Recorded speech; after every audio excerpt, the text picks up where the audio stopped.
안녕하세요. 반갑습니다. 효은고등학교 1학년 학생 여러분, 여러분의 한국사를 담당하는 IM문고쌤 화은규입니다. 안녕. 네, 약속한 대로 여러분들을 위해서 수업을 지금 찍고 있습니다. 남들 다 퇴근하는 시간에 저는 퇴근하지 못하고 수업을 찍고 있네요. 그만큼 여러분들이 정말 열심히 공부해줬으면 하고요. 그래도 교육받을 기회가, 권리가 여러분들한테 있잖아요. 저 또한 최선을 다해서 수업을 준비할 테니 여러분들도 최선을 다해서 공부하시고 얻어갈 것을 얻어가는 효원인이 되었으면 좋겠습니다. 네, 오늘은요 첫 번째 수업 시간입니다. 온라인으로 일단은 진도를 이렇게 나가보는데, 우리가 OT 했던 대로 중학교 때는 전근대사를 위주로 한국사를 배웠어요. 그런데 이제 고등학교는 전근대사는 특징만 잡고 근현대사를 위주로 공부를 한다고 했잖아요. 그래서 1단원에 선사시대부터 조선시대 개항 이전까지, 조선 후기까지가 쫙 하고 압축적으로 담겨 있습니다. 그래서 그 내용을 그래도 너무 가볍지 않으면서도 어렵지 않게 수업을 준비를 했으니까 수업 첫 화면에 보면 제가 준비한 이 필기 정리본이 있을 거예요. 그거를 교과서랑 같이 참고하시고 노트에다 적으시면서 복습하시면 될 겁니다. 자, 그래서 오늘은 뭐에 대해서 배울 거냐면 선사시대 전반적인 흐름에 대해서 같이 배워볼게요. 선사시대는 뭐냐면, 여러분 대한민국의 공식 글자는 한글이죠. 글자가 발명되기 그 이전에 오래된 그 시대를 선사시대라고 합니다. 글자가 발명되고 나서 기록으로 남기기 시작한 그 시대부터는 역사시대라고 그래요. 그럼 선사시대는 대체 뭘로 우리가 알아볼 수 있느냐? 뭐냐면 유물과 유적을 통해서 옛날 우리 조상님들이 남기셨던 그 흔적을 연구하고 추적함으로써 그 시대의 흐름을 읽어내는 것입니다. 이 부분은 여러분들이 가장 열심히 공부하는 이 범위예요. 구석기, 신석기, 청동기, 철기 겁나 열심히 공부했어. 그러다가 고려 때쯤 가면 지루해. 고려 너무 어려워. 그러다 조선시대 가면 이제 막 하면서 넘어가는 시기인 거죠. 그래서 이 부분은 그렇게까지 어렵게 하지는 않을 거고요. 저희 설명을 잘 따라서 오시면 되겠습니다. 자, 갑니다. 일단 여러분 선사시대는 옛날 조상님들이 썼던 도구로 나뉩니다. 옛날엔 돌을 쓰셨고요. 그러다가 금속기가 발명되면서 청동기, 철기로 시대가 구분이 되거든요. 그리고 또 돌을 썼던 석기 시대도요, 두 개로 나뉩니다. 옛날 석기인 구석기, 새로운 석기인 신석기, 이렇게 시대를 구분하게 되는데요. 참고로 이 필기는요, 제가 독창적으로 생각해낸 게 절대 아니에요. 그럴 수가 없어요, 여러분. 제가 유튜브에 여러분들이 보면 역사는 최태성 하는 큰별쌤 선생님과 역사 길잡이 최재원 선생님의 필기를 이제 참고하여서 여러분들 앞에 선보입니다. 굉장히 연구하시고 진짜 똑똑하신 분들이어서 정리를 참 잘해 두셨어요. 자, 그러면 이 선사시대는요, 식, 의, 주, 도구, 사회의 모습을 순서대로 정리를 해보고 여러분들은 교과서에서 이렇게 같이 보시면서 복습하시면 되겠습니다. 구석기 시대 때 가장 중요했던 거는 먹는 거입니다. 지금은 너무 먹을 게 남아돌아서, 쌀이 남아돌아서 막걸리를 빚는 세상이고, 너무 먹을 게 남아돌아서 오히려 살을 빼는 시대인 거죠. 근데 이때는 정말 먹을 게 없었습니다. 굶어 죽는 게 일상이었던 거죠. 그래서 구석기인들의 가장 목표는 먹는 거였습니다. 살아야죠. 식욕 본능이 있는데. 그래서 구석기인들은요, 먹을 것을 찾기 위해서 돌아다닙니다. 그래서 예를 들어 볼까요? 지금의 메탄동 지역에 사과나무가 열려 있어. 오, 그러면 구석기인들이 오 하고 다가가가지고 과일을 오 따먹고요. 어머 먹었는데 씨는 씹으면 안 되잖아요. 퇴 하고 땅에다 버립니다. 자, 나무 열매나 과일이나 이런 것들을 채집을 하고, 그다음에 나는 단백질이 필요해. 고기가 먹고 싶어. 근데 혼자 사자한테 댐벼했다간 내가 사자밥이 되기 쉽잖아요. 그렇기 때문에 무리를 지어서 사냥을 우왕 하고 성공을 합니다. 뭐 맘모스도 있을 것이고 호랑이도 있었을까요? 네, 아무튼 호랑이, 덩치가 큰 짐승들을 사냥을 해갖고 먹었던 거겠죠. 그러면 사냥을 하고 남은 짐승의 가죽을 춥잖아요. 달달달달 내 몸으로 살 수가 없잖아. 그래서 가죽옷을 이렇게 입게 됩니다. 그러면 여기 설명에서 바로 나왔네요. 나무 열매와 짐승을 찾아다니면서 사냥하기 위해서는 무리를 지어서 이동을 하게 됩니다. 그러면 난 이동해야 돼요. 오늘 밤 여기서 비바람을 피하고 잠만 자면 되니까 굳이 집을 튼튼하게 지을 필요는 없어요. 그래서 동굴이나 막집, 잠깐 임시로 지은 그 막 지은 집 있죠? 그런 것들로 주거를 삼게 되는 거죠. 자, 이거 우리나라 지도예요. 우리나라 지도. 이것도 최태성 선생님의 지도를 본따씀을 출처를 밝힙니다. 그래서 우리나라에서 구석기 유적은 주로 동굴이 참 많이 등장해요. 왜냐? 이 동굴은 석회암 지대잖아요. 그 시대에 구석기인들이 여기에서 살았겠구나 그런 증거들을 발견을 했기 때문에 현재 우리나라 남한 지역에서 대표적인 구석기 유적은 충남 공주 석장리, 이쪽이 충청도, 제가 좀 넓게 피칠하긴 했는데 이쪽이요. 충청도 지역에 충남 공주 석장리, 그 다음에 단양 수양계, 그 다음에 충북 청원 두루봉 동굴, 이런 곳에서 구석기 유적이 나오는 겁니다. 자, 그다음에 경기 연천 정곡리에서 여기서 주먹도끼가 엄청 발견이 됐던 거죠. 뗀석기 이렇게 발견이 되었었던 거고요. 구석기 시대 때 빙하기를 거치면서 현재 우리나라 지도는 이 남해, 동해 이렇게 남해, 동해, 서해 이렇게 해가지고 삼면이 바다로 둘러싸여 있잖아요. 그런데 빙하기가 왔을 때는 바다가 다 얼어 있었으니까 여기가 그냥 육지였고요. 이쪽 일본과 사이가 바로 호수였다는 거예요. 동해 쪽이 좀 더 깊으니까. 그런데 점점점 기온이 따뜻해지면서 이제 시대가 바뀌게 되는 거죠. 자, 일단 도구 같이 갑니다. 짐승을 사냥하기 위해서 또 내가 필요한 나무를 이렇게 막 손질을 하기 위해서 처음에는 돌을 그냥 가지고 했는데 이 뗀석기가 나오기 시작한 거죠. 그 뗀석기의 대표적인 거는 주먹도끼가 있고요. 방금 아까 말씀드렸던 것처럼 기후가 점점 바뀌고 기온이 따뜻해지기 시작을 하니까 덩치가 크고 털이 북실북실하게 많았던 짐승들이 점점 멸종되는 거예요. 그리고 등장하게 된 게 토끼, 여우, 사슴 같은 작고 날랜 짐승들이 등장하니까 이걸 사냥을 하려면 어떻게 해야 되지? 그냥 짱돌을 빡 하고 던지면 뭐 맞추기가 힘들잖아요. 그래서 점점 발전을 하게 됩니다. 여러분 나중에 이촌에 있는 국립중앙박물관을 보시면 이 순배찌르기를 볼 수 있는데 이게 뭐냐면 창이에요.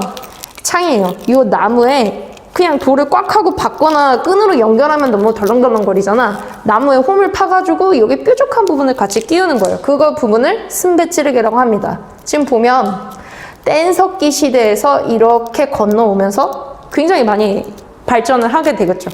사실 여러분 이게 제가 여러분들의 이해를 돕기 위해서 짱돌짱돌 거리는 거지만 이 구석기 시대, 신석기 시대의 사람들에게 있어서 주먹도끼, 뗀석기는 우리에게 스마트폰 같은 정말 생활에 있어서 절대로 빼놓을 수 없는 필수품이었다는 겁니다. 역사를 현재의 시각에서 판단하면 안 돼요. 그래서 제가 말씀드렸잖아요. 분별해야 된다고. 그 시대 사람들의 입장에서 제가 왜 저랬을까? 왜 그랬을까? 왜 그럴 수밖에 없는 상황이었을까도 유추하고 상황을 봐야 돼요. 여러분들도 마찬가지고요. 저도 마찬가지고요. 자, 이렇게 해서 구석기 시대 사람들은 돌아다니면서 사냥을 했어야 됐기 때문에 분열은 곧 죽음이었습니다. 그리고 무리를 지어서 이동을 해야 됐기 때문에 평등했어요.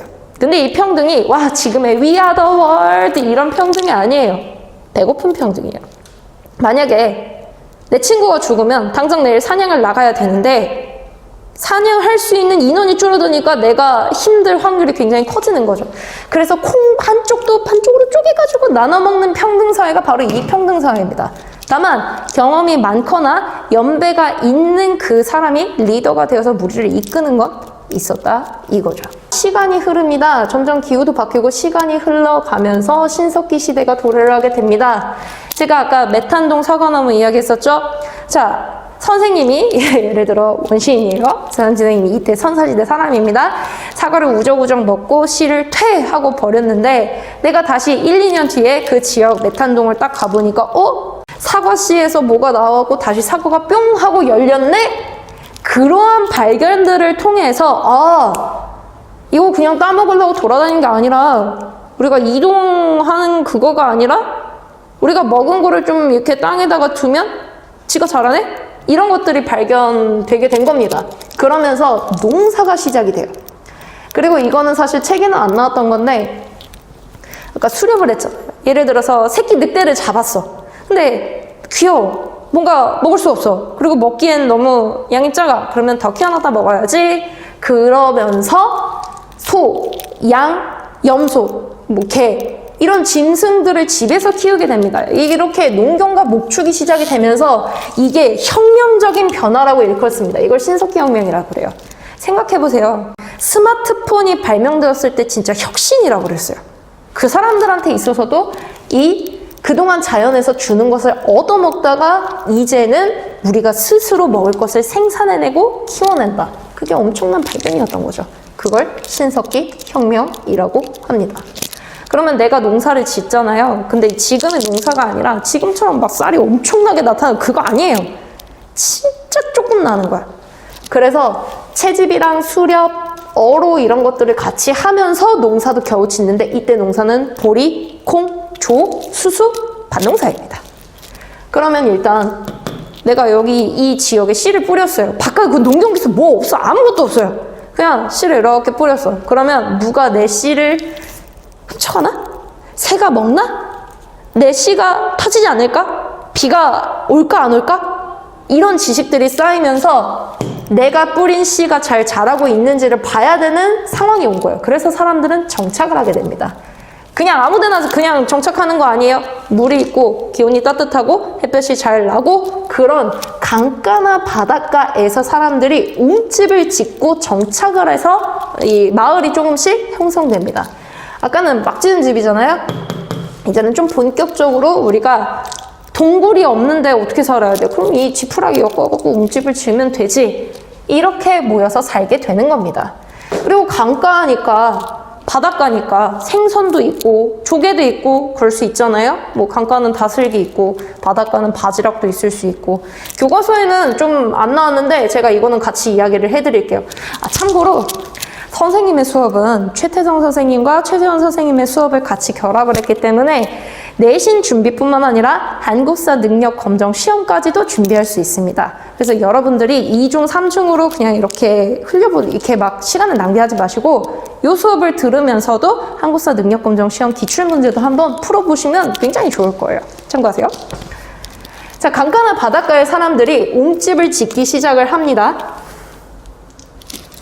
그러면 이 움집의 모습이 어땠는지 좀 볼 필요가 있는데요. 이때 움집은 동그랬습니다. 동그랬고 가운데에 화덕을 두고요. 대신에 그 바닥을 같이 볼게요. 바닥을 깊이 파고 여기에 불을 피워둔 거죠.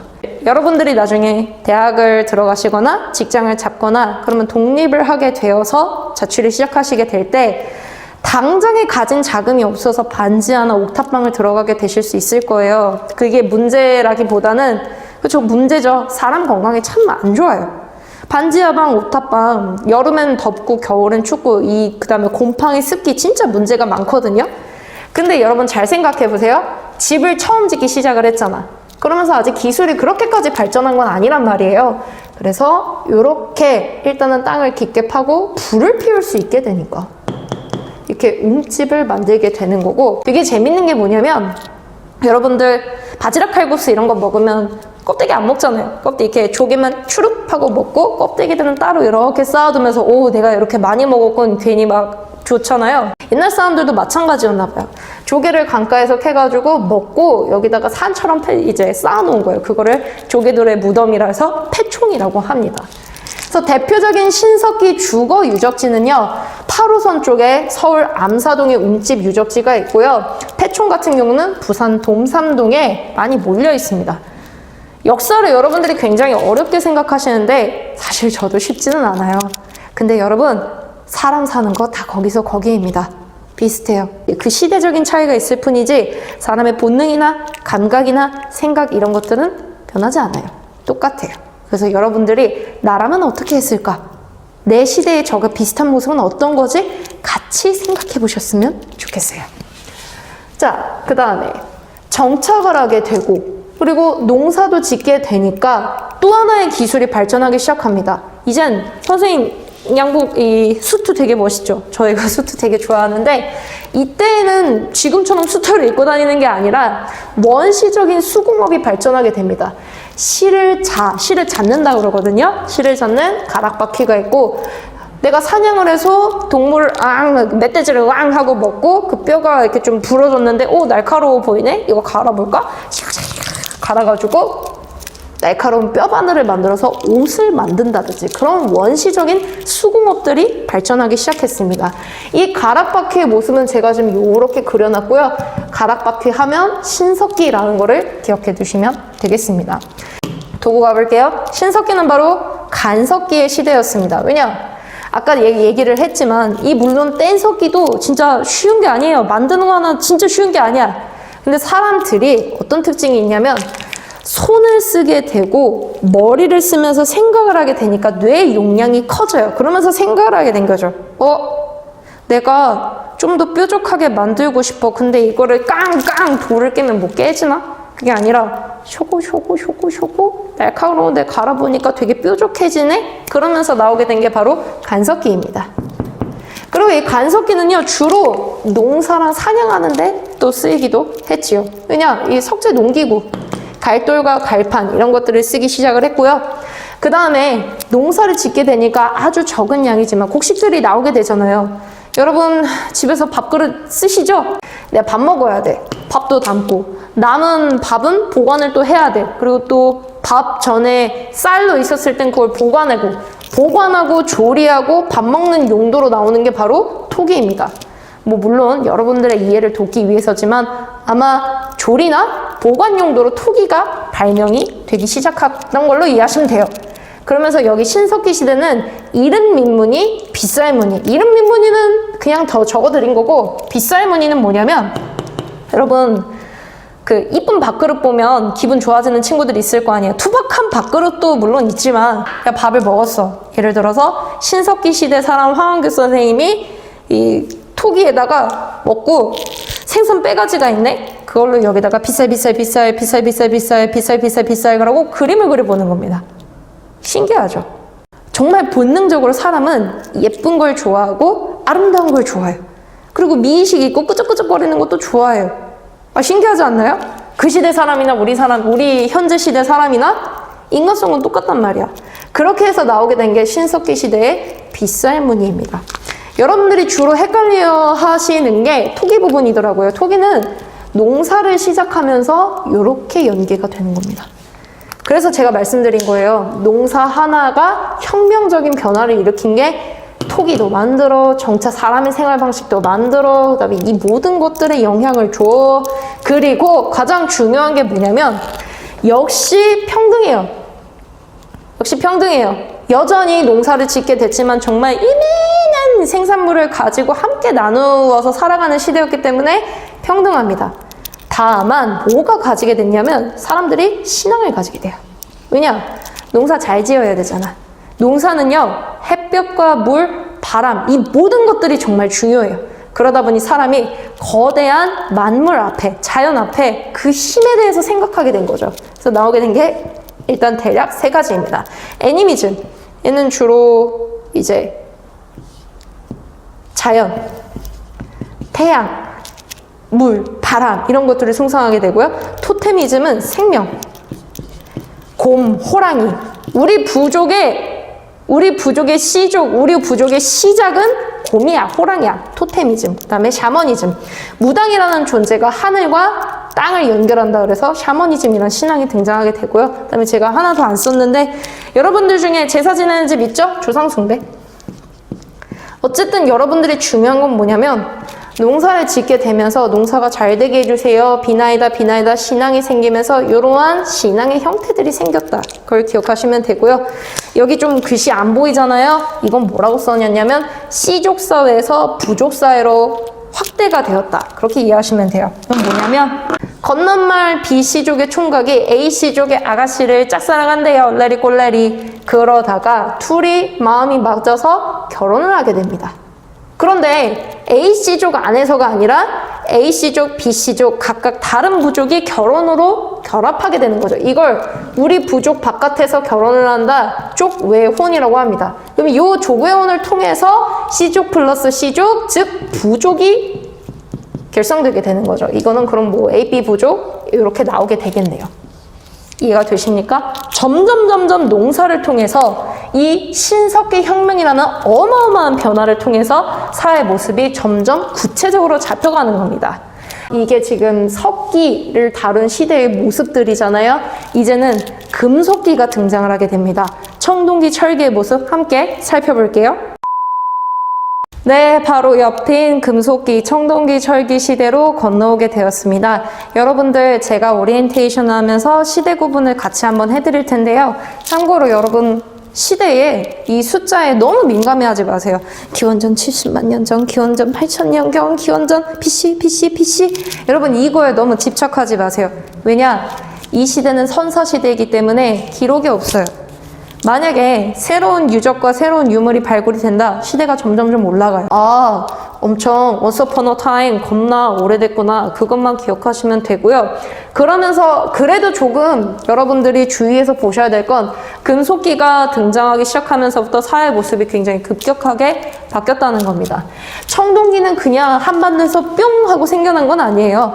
중국에서 이때 시대가 이제 춘추 전국시대, 이러면서 이렇게 해가지고 청동기가 중국에서 발명이 되면서 우리나라의 한반도에 조금씩 들어오게 되었던 거거든요.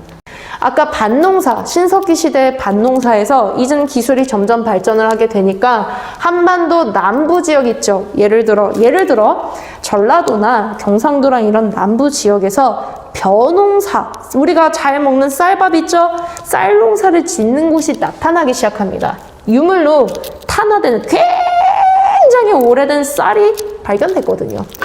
이거를 통해서 예전에는 기술이 없어서 그냥 딱 나온 지 얼마 안 돼가지고 조, 보리, 수수 이런 것만 이제 생산했는데 이제는 벼까지도 우리가 생산을 할 수 있게 됐구나. 여러분, 쌀농사, 벼농사 이거 진짜 쉽지 않아요. 굉장한 고도의 기술력과 노력이 필요해요.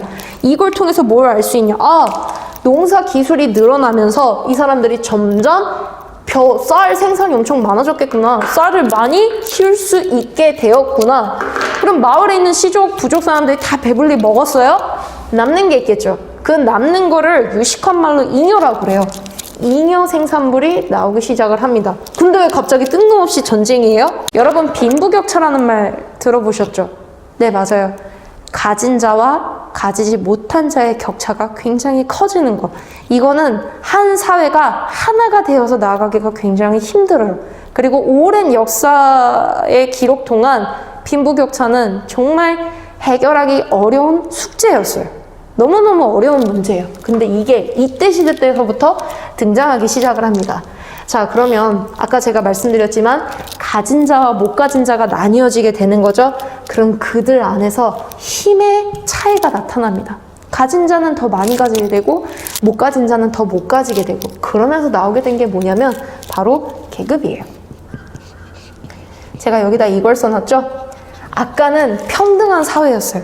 그런데 가진 자가 더 많이 가지면서 자신의 세를 불리기 시작하면서 계급이 등장하고 상하 관계가 등장을 하게 됩니다. A랑 B라는 마을이 있었어요. A는 농사를 겁나 잘 지어요.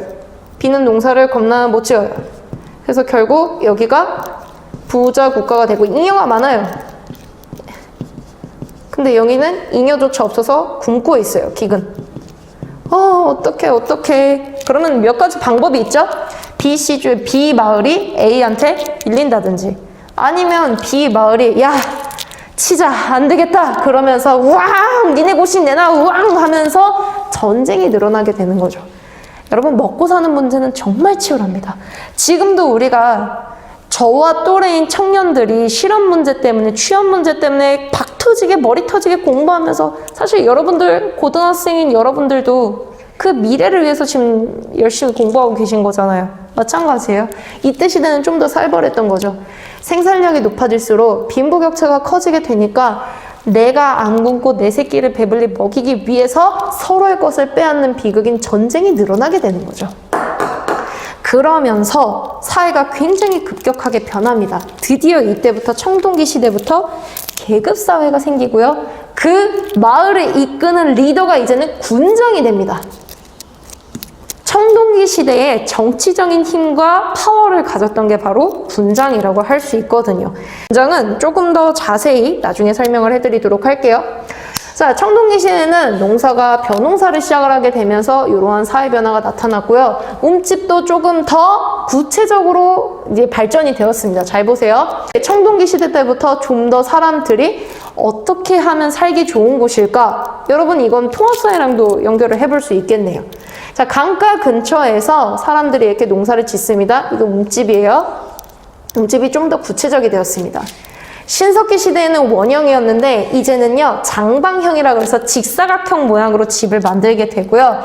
화덕은 한가운데가 아니라 여기 구석에 여기에 화덕을 만들게 됩니다. 그리고 단면도를 보면은 아까는 깊게 원형으로 팠잖아요. 이게는 그렇게까지 제가 깊게로 좀 그려놨는데 깊게 파지 않고 좀 얇게 파고요. 아궁이를 여기 한쪽 구석에다 둡니다. 그러면서 점점 기술이 이렇게 발전을 하게 되는 거죠. 이해가 되셨나요?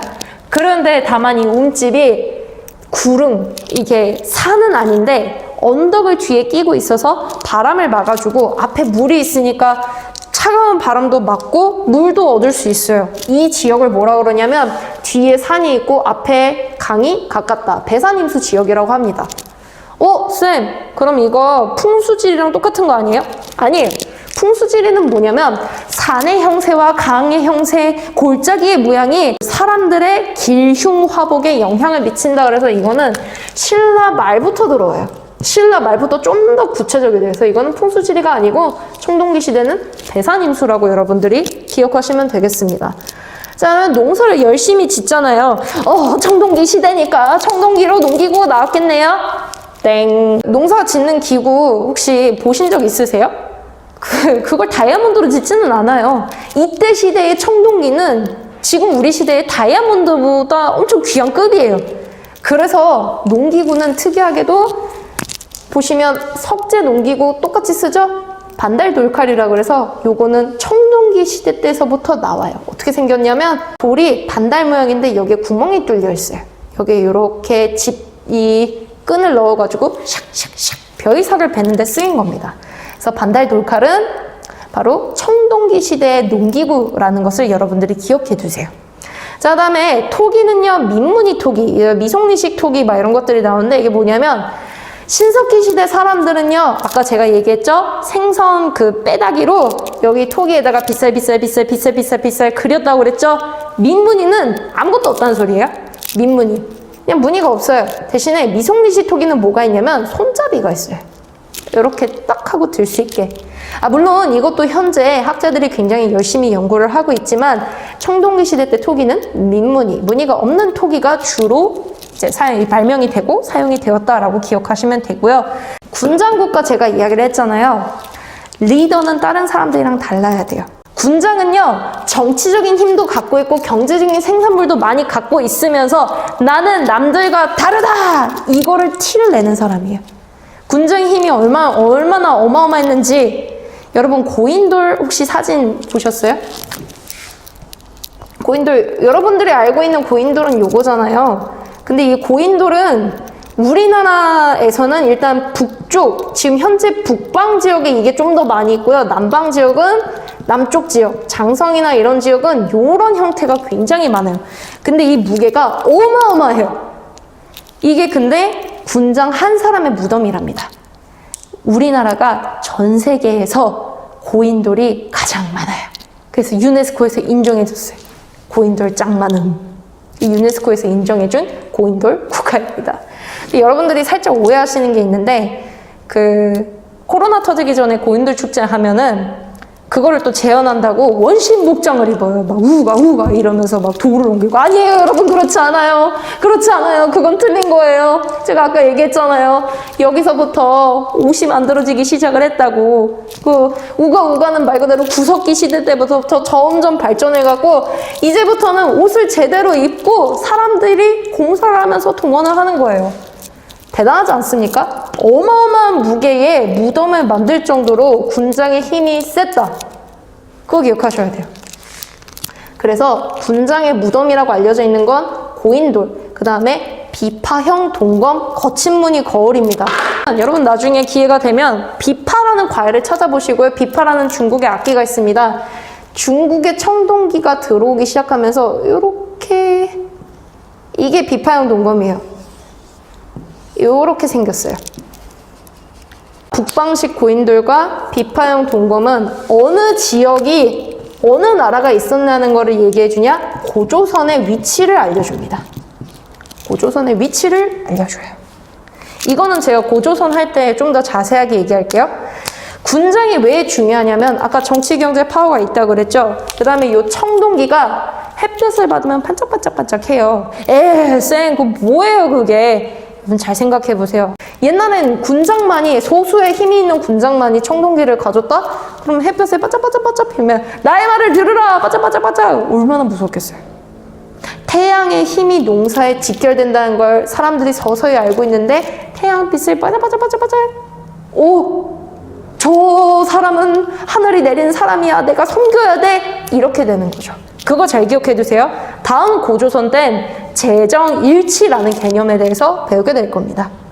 그래서 요 고인돌과 비파형 동검은 고조선의 위치를 알려줄 수 있고 파악할 수 있는 유물이다. 이 사실을 이해하시면 되는 거고요. 철기 시대로 넘어가 볼게요. 근데 청동기에서 철기로 딱 하고 바로 이동한 거 아니에요. 구석기도 신석기도 마찬가지예요. 점점 이렇게 서서히 시대적인 변화가 나오게 되는 겁니다. 이 청동기도 철기랑 좀 겹치는 부분이 있어요. 철기가 중국의 춘추 전국시대 때서부터 발명이 되어서 이제 들어오기 시작을 하면서 이렇게 겹치는 부분이 있습니다. 여기 보시면 청동기, 여기가 청동기인데 후기 청동기예요. 철기와 청동기가 공존하던 시기. 그래서 이건 또는 한편으로는 초기 철기라고도 합니다. 자, 철기는 서서히 발전하게 됩니다. 우리나라에 좀 더 많은 게 철광석이고요. 그 다음에 청동은 사실 합금이에요. 여러분 게임하실 때 막 합금 이런 거 개념 배우셨을 텐데 좀 더 고급 기술이 들어가는 한편 철기는 좀 더 녹이는 점은 굉장히 높지만 이게 하나여가지고 기술이 발전되면 더 훨씬 쓰일 수 있고 청동기보다 훨씬 더 단단해요. 그래서 굉장히 잘 써요. 제가 아까 얘기했죠. 청동기로 농기구가 없다고. 근데 철기로는 농기구랑 무기를 만들 수 있어요. 그래서 철제 농기구랑 철제 무기가 발명이 되기 시작합니다. 그러면서 이 철기를 소유한 자가 이제 큰 나라들이 되는 거죠. 그래서 요 연맹왕국은 우리가 다음 시간에 배울 건데요.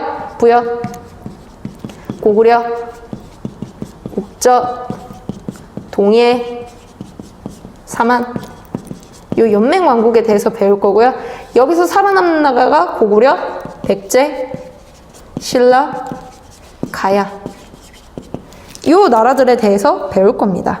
요 비파형 동검은 중국에서 건너온 거지만 우리나라에서도 시간이 흐를수록 한반도가 독자적으로 만들어낸 청동기가 생기기 시작합니다. 이거는 간을 세자를 써가지고 세형 동검이거든요. 이렇게 생겼어요.